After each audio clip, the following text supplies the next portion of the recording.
I was born and raised in South Carolina and blessed to be selected to go to the Citadel Military College in South Carolina. Had seen some success, had some chest candy. Next slide. Met this beautiful lady my senior year of high school, Jenny Shaw. She could sing like an angel. In fact, we met at a voice competition, and please don't ask me to sing because I know you'd all run out of here. But it was boys against boys and girls against girls. Otherwise, there would have been no need for me to show up. I am proof positive that dressed blues can get a pretty lady, because I think that's why she selected me. But that was the weekend that we got engaged when I was doing my initial training for the Marine Corps. Next slide. Went to Okinawa, Japan, and hatched out 2 babies. I saw success as a lieutenant, picked up first lieutenant, did some great things, checked some boxes. And then next slide, we went to Bridgeport, California, where the Marine Corps has a mountain warfare training center. And I was falling into a trap that I didn't realize I was falling into, because I wasn't daily reaching in and assessing the marble to realize I was getting off course, because I turned into a workaholic. I saw workaholics, and I'm not talking about, please don't think I'm saying to shirk your duties, because if you profess the name of God, you're representing Him when you show up to work. I'm talking about being busy to be busy, to impress my boss.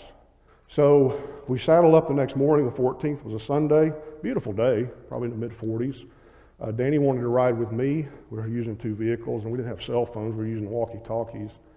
And I said, buddy, you rode with me a lot yesterday. Let Hannah ride with me today.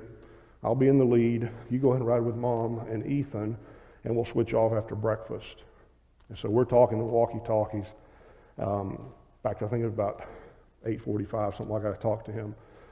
At 8:56, I look down at the clock on my truck and look up, next slide, and I see my wife's vehicle flipping like a corkscrew down Interstate 40 eastbound.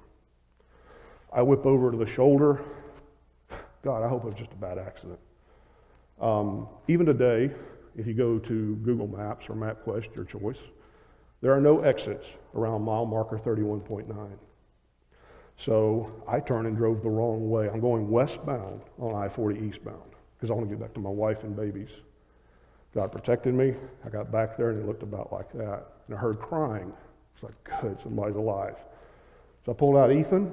He immediately calmed down. I reckon training kicked in. And I called out, Jenny, Jenny. No answer. Next slide. So I walked around to the driver's side, and the window was broken out, and the seatbelt was holding her upright. Her eyes were closed. And I reached in to touch her pulse. I didn't feel anything. And I realized my high school sweetheart's dead. Not on my bucket list. I just cried out, God, I need help. I can't handle this on my own.